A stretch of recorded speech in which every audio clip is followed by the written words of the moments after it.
ବକିର ସଂଗତି ଯେତେବେଳେ ବସୁଦେବ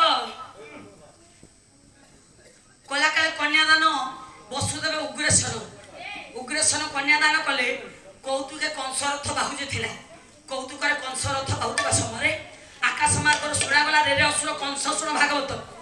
ରେରେ ଅସୁର କଂସ ଶୁଣ ନ ଜାଣ ତୋହର ମନ ଯାହାକୁ ବାହୁଛୁ ସତେ ତୋତେ ମାରିବେ ତାର ସୁତେ ଅଷ୍ଟମ କରି ଭବ ତରି ମହି ରଖି ତୋତେ ମାରିବେ ଏମନ୍ତ ଶୂନ୍ୟ ମାନି ଶୁଣି କଂସ ମୂଳ ମାଲେ ଜୀବ ସରି ଦେବଙ୍କ ସଙ୍ଗେ କିମ୍ପା କଳି ବୋଲି ଦେବକୀର କେଶକୁ ଧରିଲା ବସୁଦେବ ନିବେଦନ କରିବାର ପୁଅ ଉଭୟଙ୍କୁ ନେଇକି ବନ୍ଦୀ ଗୃହରେ ଶିଙ୍କୁଳି ଦେଇକି ରଖିଥିଲା ଏ ପୁଅ